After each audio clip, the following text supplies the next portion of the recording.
Hey world, and welcome to Big Boy Bigger Dreams with me, Eden Lunkson. I am the big boy with the bigger dreams. I am a composer, I am a drummer, and podcaster, I guess. I am so close to have not been late with this one. I even recorded an entire episode. I was up at my parents' house over the weekend. I recorded an entire episode. It was going to release, but turned out the cable that I was using was faulty.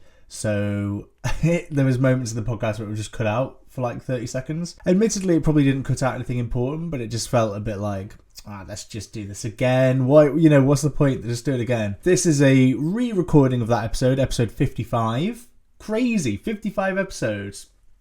Like, that's a lot of episodes, I'm just saying. But today's episode is called Summertime and the Living is Somewhat Stressful. Am I ever going to be not stressed? I think is like a big question I need to ask myself. I mean, it goes with the life that I've chosen. I've chosen to be a musician. I've chosen to be a composer and a drummer. I've chosen these things. Those things come with stress. So, for example, over the summer I'm not teaching, so I don't get any money in from that. And that is stressful to me. And I wish I'd got more shows or more weddings or more gigs. But I've kind of put all my eggs into the musical theatre drumming basket. And there's just not... I'm playing on a show next week, but the last show I played on, I don't even know what it was. It was a while ago. Have I played on anything since I came back from China? Did you know I went to China? I don't... Oh, I depped on a show. We'll get into this in the journaling bit, but it's just like, I'm going to be stressed, and I think even in this beautiful summertime... I mean, to be fair, the beautiful summertime, it's been so hot. Like, the drought is bad.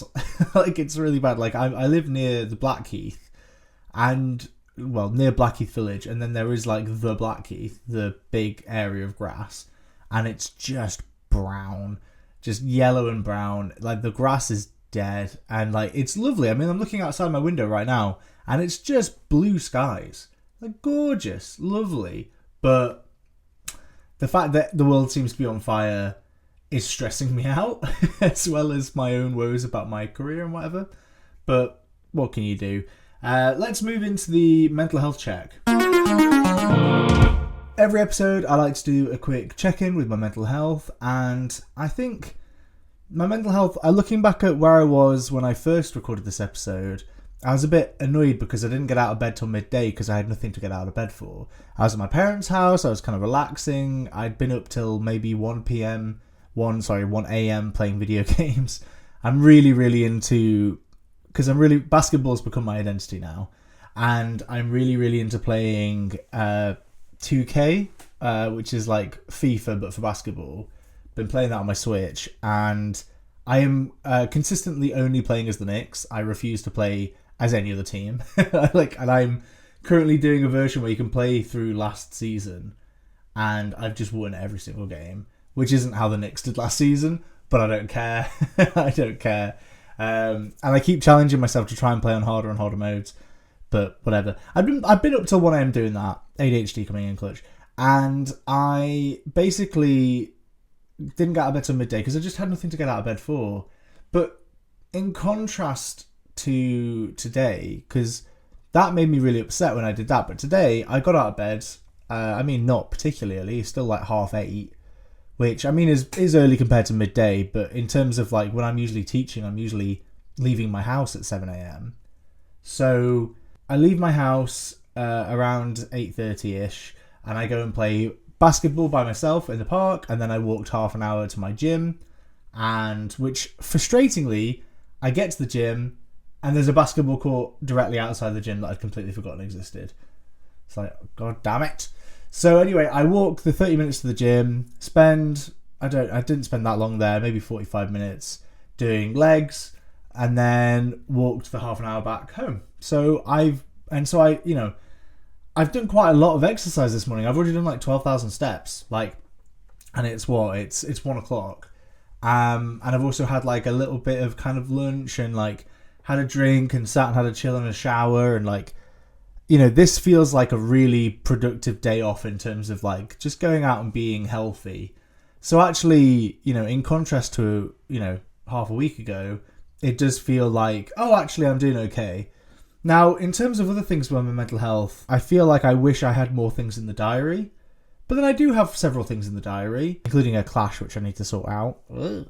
But I am feeling this kind of sense of so ready and up for doing stuff, but feeling like I'm not being asked enough. But then I also feel too stressed because I feel like I've got too much to do. But you know what I mean? Like I just feeling a little bit unsettled. Just a little bit unsettled, a little bit activated, as my counsellor loves to say. And I shout to it. And I feel like, I don't know, I am always going to have that stress inside of me, I think. And I think I need to reckon with that. But actually, I must have spoken about this before. So new listeners, you get to enjoy this. But there's a book. I've not read the book. This is classic me, like, citing literature I've never actually read. But there's a book called Why Zebras Don't Get Ulcers. And the concept behind the book is that a zebra is, like, grazing and just living its life. Then it sees a predator and it's like, run away from the lion. And then it's grazing again. Horses are very similar. Horses are just sort of chill. Like, you know, I grew up around horses. The horses are just chill. They see a plastic bag, oh fuck, oh my god, and they run away, and then they turn around and then they go back to grazing. It's the idea of, like, a lot of these kind of, like, prey animals, they actually live a life that's extremely peaceful, but then shoots up to 100 for a very short amount of time and then back down again. Whereas a lion or some other kind of, like, predatory animal, polar bear, whatever, they've got this constant sense of, oh god, I have to catch my dinner today. Like, this kind of, like, I am always in a state of semi-starvation. And so it's like that stress of, like, I really have to work to stay above, you know, to stay stopping myself from drowning. I have to go catch that gazelle. I have to run and catch that seal, whatever. Like, it's that constant sort of weird level of fear and low level anxiety and stress that is all the time. So whereas, like, a zebra is at 0 and then we'll go to 100 for 2 minutes, the lion is always at 50, always. And so it balances out as actually being more stressful. And I find with my career especially, it's one of those things where, because it is so feast and famine, like, you know, you'll do 5 weeks of panto and then you'll do 6 weeks of nothing. Okay, great, you'll do 5 weeks in China and then 10 weeks of nothing. Like, it really does, it is difficult to find that wonderful balance of continuous work. And so you're always kind of in that feeling of, like, oh shit, what's next? What can I get on? What can I do? What commissions can I find? What gigs can I get? Like, and also what podcasts can I record? Because I just recorded yesterday a new podcast with my friend Hannah, called Stage Rats. And I've got my second podcast coming on this channel, on this podcast feed, called Big Boy in Progress, which I'm excited for you all to hear. In fact, I'm going to record an episode of that this very afternoon. And yeah, you get into this sense or this feeling of, like, there's so many things I could be doing. And then the worst part is, then my brain shuts down and goes, well, I can't do any of it. And then then it all shuts down. And that is just so not helpful as a musician. And I'm trying my hardest to get out of that cycle. And that's why I think I got up at 8:30 this morning. Really pushed myself to get up this morning. Go play basketball, go to the gym. Now I'm here recording. Like, I've got chores, I've got errands, I've got things to do. You know? Get on it. That's my kind of thought process right now. So let's get into the journal. Okay, so I finished up playing at the University of Manchester graduations. Is it still University of Manchester? Yeah, UOM, yeah. University of Manchester graduations. Did 2 weeks of that, playing jazz with my mates. It was wonderful. I think I'd spoken a little bit about that last time. There really is something amazing about just, like, sitting and playing jazz all day with your friends. Like, and getting paid to do it. What? Like, perfect gig. I went to go see The Odyssey. Good movie. Big movie. Long. 2 hours and 52 minutes, is it? Something like that. It's quite a long movie. A lot of people in it. Loads of people in it. Loads of actors in it. loads of cool stuff in it. The giants are cool. The Cyclops is cool. Polyphemus. The Cersei was very cool. Samantha Morton, hello, great, good job. The way it looked was cool. The music was amazing. Ludwig Göransson, love you. I was a bit down on Ludwig Göransson for a while because I think he won for Black Panther. He won the Oscar for Black Panther, and I remember thinking like, I don't think that was the best score this year, and I don't think that was a particularly great score in general. I thought it was fine. I just didn't think it was like great. But then since then, like his Oppenheimer score was incredible. I loved his Tenet score as well, and I really loved his Odyssey score. Absolutely amazing. And then actually the one that I think deserves the most flowers is his Sinners score. Like that was an incredible score because that movie is almost like a musical because it's just the music is just so constantly baked into every facet of the movie that it just it was like what Star Wars was. It really was. It was like this music is built for this narrative. Like I can't imagine this narrative without this music anymore, and I can't imagine that music without that narrative. It was just so perfectly linked, and I think the Odyssey score was as well. I thought it was really, really good. My one big gripe with the movie, and it's the same gripe I have with basically every Christopher Nolan movie, like Tenet. I love Tenet. I thought Tenet was a great movie. I thought the mastery of time in that movie was just something we've never seen before, like truly. But then he's like, the protagonist is doing stuff for like Elizabeth Debicki's character. He's like, oh, I love her. It's like, do you? I didn't. Oh, right, okay. I guess you do. You're saying you do, so I guess you do. You know what I mean? It was just sort of like, I don't know if I care about these people, and I don't think I care about like their relationships and their interpersonal relationships. I just don't think I gave one. So it was just a bit like, okay, right. So Odysseus wants to get home, but I don't really get the sense. I don't know. I just feel like there's all this heightened kind of feeling about stuff, but at no point did I ever really truly feel emotionally invested. Like I've never cried at a Christopher Nolan movie. That's not true. Dunkirk is an amazing movie. I love that movie. Harry Styles can get in the bin. Terrible actor. Why is he acting? Stop acting. Stop that. Just keep doing the shit pop you do. People seem to like it. Stop acting. Bad. And the and like the movie is really, really good and really, really poignant. But there's just that one scene where Operation Dynamo actually happens, and you see all these boats come. And Benjamin Valfish and Hans Zimmer's remix of Variation 15 from Enigma, and just like is a Variation 14, whatever it is, and it's just this beautiful piece of music, and it's just like this beautiful moment. It's really emotional. My great granddad was on Dunkirk, so like for me as like a person, it's like even more emotionally sort of affecting, and I just cry my eyes out every time. I've seen that movie 4 times.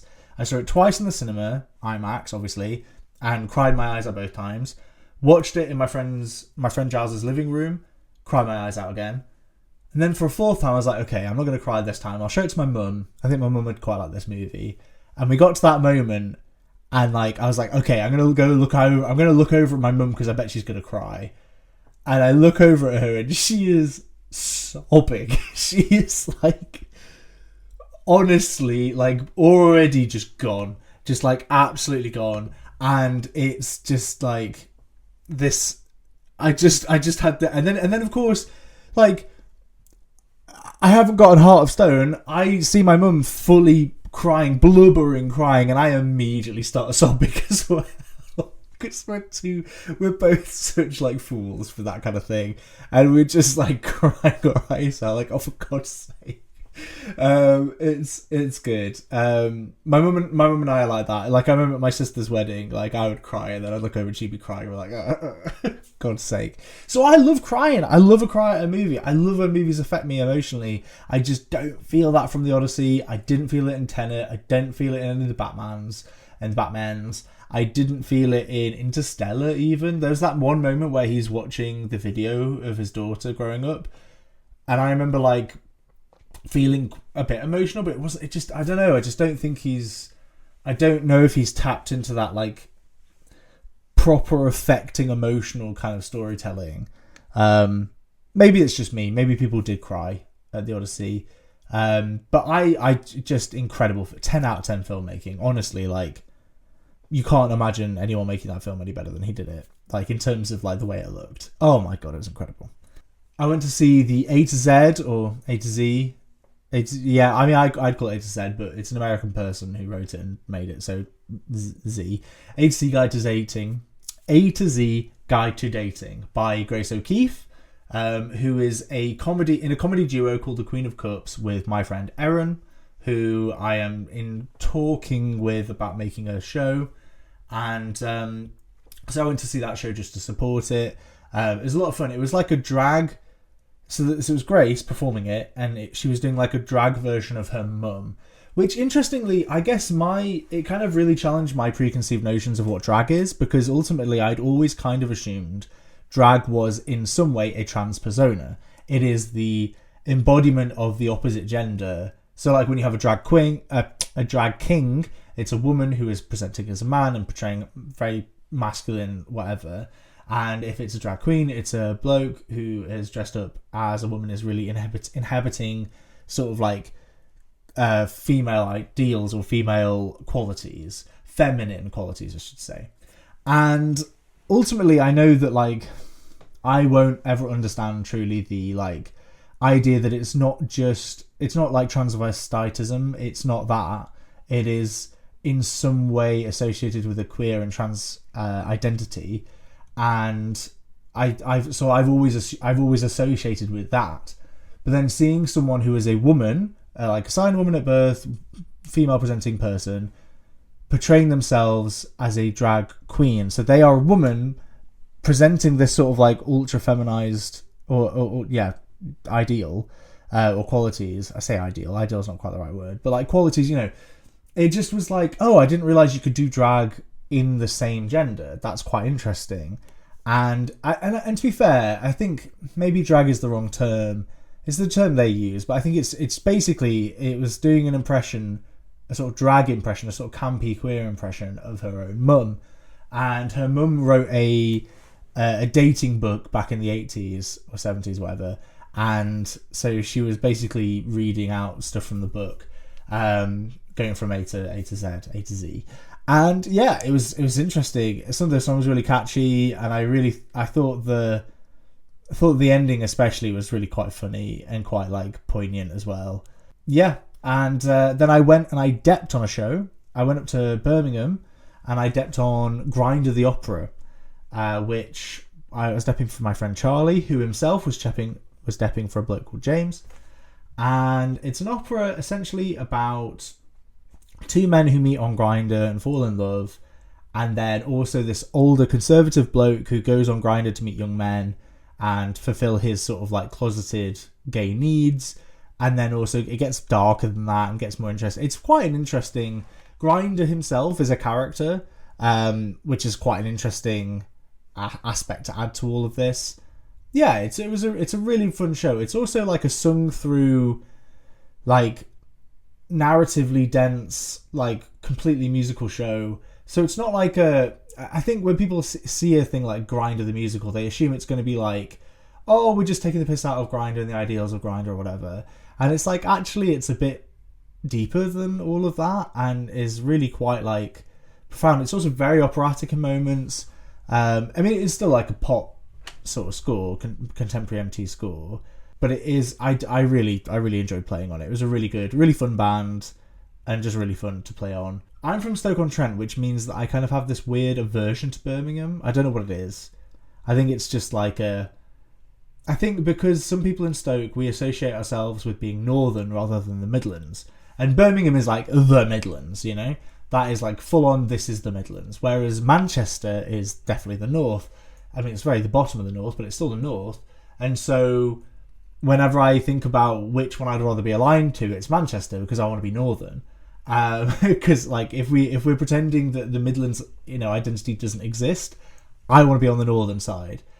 You know, when the war comes, you know, when we have to finally nail down if it's scone or scone, I definitely want to be in the north. Although I say scone. Even I think scone doesn't sound posh. I think scone sounds posh. OT and scones. I thought scone is like, oh yes, scone. Yeah, I'm having a scone. Like that's what I thought, but apparently people think scone and then scone. I think they both sound posh. It's a posh cake. I know this is pastry, it's cake. It's a posh cake. You're having it for cream teas. It's posh. Who cares? But when the war comes and we have to decide between the north and the south, I want to be in the north. But Birmingham, I mean, I'll say this about Birmingham, it's got like so many theatres in the middle, because we were playing at the Old Rep, and there's obviously the Rep, there's the Hippodrome, there's like, honestly, I almost want to Google it, theatres, wish my keyboard worked, there we go, theatres in Birmingham, King's Head Theatre, the Alexandra, and then there's like smaller ones, Blue Orange Theatre, the Old Joint Stock Pub and Theatre. They've got loads. Midlands Arts Centre, the Mocking, and then like Symphony Hall and whatever. Hall Green Little Theatre. Yeah, there's just a job lot, just like in the middle of Birmingham. It's kind of just crazy to me. Like I just didn't realise there'd be that many theatres in the middle of Birmingham. It's like a really like theatrical town for some reason. But yeah, it was really fun to play on. I had a really good time. I'm going to see a prom tonight. I'm going to see Evelyn Glennie and the Fantasia Orchestra. But I last week went to see with my mum and my nan. I went to go see Ladysmith Black Mambazo, who I've been listening to a lot since then. But it was them, and then also they were playing some of their songs, but they were also doing hits from Graceland, the Paul Simon album. It was like a 40th anniversary of Graceland. It was really, really good. Ended with Call Me Out, obviously. Diamonds on the Shoulders of Her Shoes was in there. That was the encore as well as just a normal piece in there. But then a load of... So, Ladysmith Black Mambazo are a all-male South African a cappella group. And I've been listening to their album... Oh my god, what's the... There's an album they released just after... Ladysmith Black Mambazo. There's an album they released just after... Graceland came out. The Graceland is an album by Paul Simon, very big, popular, famous album, and they were featured on it, and I think basically since them being featured on it, they've had like this international career. Shaka Zulu is the album that I've been listening to a lot. Incredible. It's so good. Just the way they sing, and like I've been trying to like sing it, to myself, and it's just so beautiful, and like I really, really suggest people go listen to that. They appeared in Michael Jackson's movie Moonwalker, apparently. And then they sang at the opening of Coming to America. Yeah, they've done loads. Oh my god, they're referenced in Mean Girls. The group is referenced in the 2004 Mean Girls when Lindsay Lohan's character chooses not to accompany her parents to a Ladysmith Black Mambazo concert. That's so funny. Oh my god, that's so funny. They did a song, The Long Walk to Freedom, which we saw, which was beautiful. It was a really great concert. Laura Mavula was there, James Bay was there. It was beautiful. I was there with my mum and my nan. We had a lovely time. My mother and my nan had come down the night before to see Jesus Christ Superstar. It's the second time my mum's seeing it. Despite living 180 miles away from where this show is taking place, she's seen it twice. And first time was with me, and then the second time she wanted to go see it because Boy George was going to be in it. Boy George pulled out, or his management pulled him out because he'd written a song using AI that basically said how the Palestinian genocide wasn't a genocide. And it's a bit like, ugh, it's a bad look. It's a bad look, and, denying a genocide and also using AI. Bad, both bad. And their management was like, you're not going to be in the show anymore because people are going to scream at you. And I think they were only meant to do it for like 2 weeks or something, maybe even only a week. So I think my mum was disappointed to not see him, but also completely understood the reasons why. And she said Richard Armitage was amazing. The other side to this, the character's only in one song in the second act for like 4 minutes. So like, it's kind of a bit of a, who cares? But yeah, it's interesting. I really want to go see it when Bob the Drag Queen is in it, because I reckon she's gonna be amazing. That'd be so good. Just because it's just, I just want to see Bob the Drag Queen, to be honest. I'd quite like to see Simon Russell Beale as well, just because for the sort of theatre royalty of it all. But But there you go. But yeah, I went to see that prom last week, which was lovely. And I've been working on Larry's pretty hard. Me and Steve have, I think, finished the first act. And we've started fully mapping out the second act and writing scenes to go with it. And I've got loads of music written. It's really, really starting to come together. I'm really, really genuinely very excited about it. So let's get ourselves into today's topic. Today's topic is a loose one because I didn't really think of a proper topic, to be honest. I just kind of... It's basically more journaling, but maybe me thinking a bit deeper about it. I don't know. I've been playing basketball a lot. Played basketball this morning. I played basketball on Friday. I constantly go to the court and I'm just playing basketball, and it'll either be me shooting drills, doing dribbling, doing some layups, and then if I go and there are people there, I go and hang out with them and play basketball, which is a load of fun. Honestly, it's just such good fun. It hurts, and now I'm like dying because of it. Like my right knee is just a mess. I'm seeing a physio tomorrow morning. My back starting to hurt. I've been a drummer for 25 years I've been playing drums. Is that right? No, that's not right. That's not right. That's too far. Wait, what year is it? So wait, I started it. I'm now 31. I'm 32. I'm turning 32 on Sunday. I'm 31 now, and I started when I was 11, so 20 years. 20 years I've been a drummer, and I've never once developed sciatica. Played basketball for a few months. Feels like it might be a bit of sciatica, which is so not good. But I just love it, and it's good exercise, and it's good fun, and like it's good crack when you're there. It's just, I just feel like I'm probably going to keep doing it. And I go to the gym a lot. Like I've been to the gym today. I go to the gym pretty regularly, 3, maybe 4 times a week.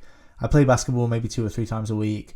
So like I'm doing a lot of exercise and I'm feeling really good for it. Like I'm lifting a lot of weights when I go to the gym. And then basketball obviously is a lot of like cardio and running around. Like I played basketball the other day with some guys and I did 12,000 steps just in like one 3 or 4 hour session of basketball. Like it's amazing. I love it. Genuinely. I think it's like become a massive thing in my life. And like the fact that I love following the NBA now, and like I know loads of basketballers' names, and my YouTube now is just like, here are some Kyrie Irving. Kyrie Irving? Is that his name? I don't know. It's like highlights about Dennis Rodman and like times Shaq broke the backboard and whatever, and like here's some shooting drills that Anthony Edwards does that you should do, and you know, Kevin Durant, whatever. And it's just so like it's gotten properly into my head. I wish I'd been into basketball when I was a teenager, when I was actually first getting my height, and I could have actually like done something with it. But I was rugby when I was a teenager. We didn't have a basketball team, I don't think. We were just a rugby school. But yeah, I'm really loving it, and I feel like this morning going to the gym and to basketball, I feel like I am starting to exercise a lot more, take better care of my. Well, I say take better care of my body. I mean, it's one of those things where I'm just feeling a bit more like active and a bit more jazzed about life. Like I just feel like I want to go out and I want to do stuff. Like I really love going to the park and playing basketball. I really love going to the gym and working out. Like I think it's all just stuff that I like to do, and I'm never going to deny myself something I like to do that is also good for me. Like if I was denying myself heroin because I loved heroin or something, it's like, well, yes, I should deny myself heroin. Heroin's bad for you. But I don't like heroin, never tried the stuff. I don't like gambling. I don't like drugs. I don't like alcohol that much. I mean, I drink, but I don't know. I had a half pint on Sunday after doing like a massive long walk. I did an 8.5 kilometer walk with my friend Sam and my dog Rosie around Macclesfield somewhere. So yeah, I just feel like there's this thing of like, when I start feeling like I'm actually enjoying life, why would I deny myself that? Because that's something I've always really struggled with, is just the idea of like enjoying myself and doing stuff I enjoy. And going to the cinema, playing basketball, these are things I enjoy to do. So why wouldn't I do them, you know? And being 31 and getting seriously addicted to basketball is maybe not the smartest idea anyone's ever had, but I'm happy and I'm really enjoying it. And yeah, I've got things coming up as well that I'm just really excited for. So I'm going up to Edinburgh tomorrow, and I'm going to be there till Saturday because my beautiful girlfriend Maria is playing in a show up there, and she's the MD for a show called Self-Censored, written by her friend Oscar Brennan, and she's the musical director and composer. As in, she wrote, I thought, like associate composer. I can't remember exact role title, but really, really proud of her, and I can't wait to go see the show. And we've got loads of other shows booked in. I'm going to go see Zach Ruane from Auntie Donna in his solo show Comedy, which I am honestly I might cry when I see him. I'm so excited to see him. I love him so much. I love Auntie Donna. I love him especially. He's my favourite of the Auntie Donna boys. I am so excited to meet him. I can't explain how excited I am to meet him. I'm probably not going to meet him. I'm just going to see him. But the fact that I will be in the same room as Zach Ruane is which has happened twice before. I've seen Auntie Donna twice on tour. But the fact that he'll be around just makes me very, very excited. I am very, very excited. And then it's been a long time since I've been to the Fringe as well. So I am excited. And we're going to see other shows. Got some other shows booked in. I really want to see Hole. Maria saw Hole last night. And it's about this cult that believe that like a rapture is coming. But like you have to have plugged up your bumhole to not let the demons in to come and take you for the rapture. Apparently it's 10 out of 10. Apparently it's just incredible. So I am very excited to maybe try and see that. And then in a couple of weeks' time, so the week after, I'm playing on Cats in Liverpool. I'm very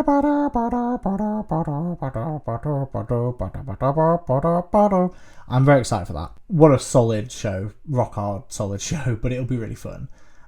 With some great players as well. And then after that, I'm going to New York for a few nights, which will be amazing. I am very, very excited to go to New York that last weekend of August. I just can't believe I'm going to New York. I can't believe it. I love New York so much. I've never been. Everything about my body tells me I'm going to love New York. So I'm so excited. I'm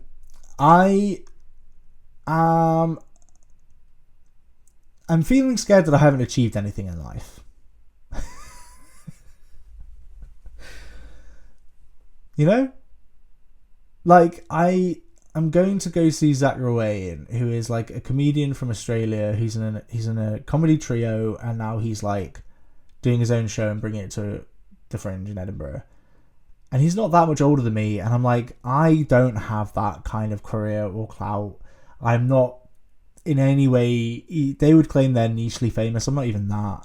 And I've got these musicals, I've got these scores, I've got these performances I want to do. I've got this Grim the Thunder, my band. Go stream me on Spotify and Apple Music, please. Thank you. I've got all these things, all these dreams, lofty dreams, and I'm struggling to think about how they're going to coalesce into like an actual thing. You know what I mean? Like it's such a worry of mine that I've done everything I can do and it just wasn't enough. But have I done everything I can do? I don't know. There's a bit of a dream I have. I think I may have spoken about this before, but I coined a term a while ago called the South Bank Triple. The South Bank Triple is in response to like the EGOT. So when you get the EGOT, that's when you win an Emmy, a Grammy, an Oscar, and a Tony, which are all very American because they're all like American films, American stage shows. So you'd have to have like a show on Broadway. The Oscars favour American-made films. Emmys is for American TV, and then the Grammys is like for American music. So I would like to, and that's not necessarily true. People from anywhere can get a Grammy, but it just feels like I'd love there to be a British one. And so you could have like the Brits and like the BAFTAs and like the Mercury Prize or whatever. But I thought, what about the South Bank Triple? That's where you have a show played at the National Theatre, you have a piece of music or a concert or something played at the Royal Festival Hall, and then you also have a film playing at the BFI. All three on the South Bank.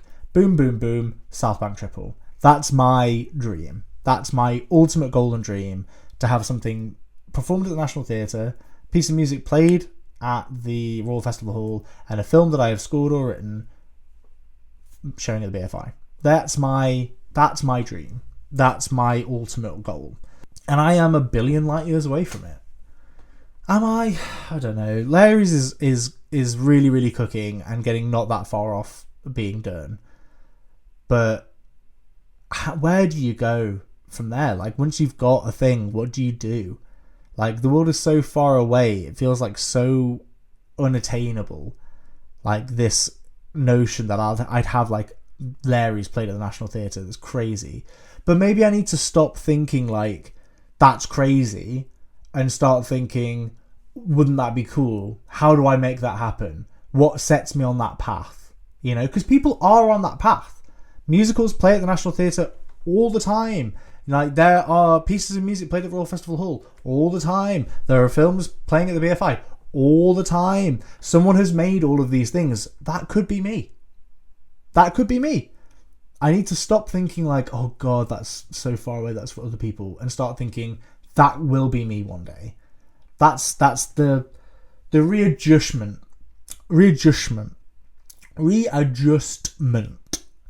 God, I wish I could speak properly. Oh, Christ. Okay, listen, I've got a poem for you all. This poem is called Sit. Sit by the water with me.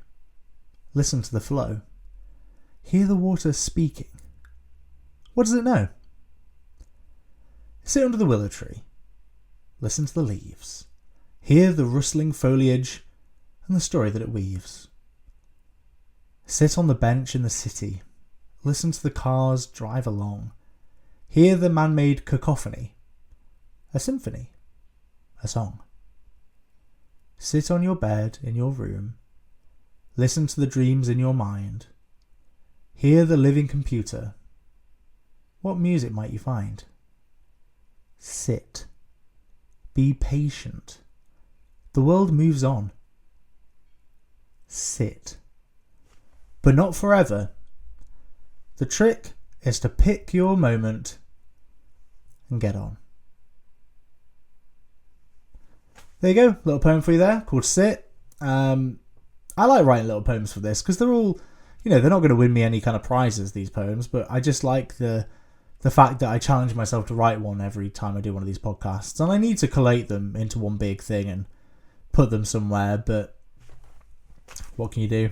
I wish I had a producer. Is anyone out there listening or watching who wants to help produce this podcast? Please edit, like help me edit the audio and do some of the social media. I will record, I will do all these things, I will be your slave, but please just someone come and be my boss. I hate being my own boss, but I also hate being told what to do, so it's like a weird like a weird complex relationship I have with authority. Anyway, thank you so much for listening to Big Boy Bigger Dreams. I usually do a top 4 or a Mount Rushmore, but I couldn't think of any this time, and I can't be arsed. So enjoy this journaling, the topic and the poem. Thank you so much for listening. Please go listen to my music on Apple Music, Spotify, YouTube, wherever you listen to it. Just type in Eden Longson or Grim the Thunder. Or if you want to listen to this podcast, you already are, so you already know how to listen to it, I guess.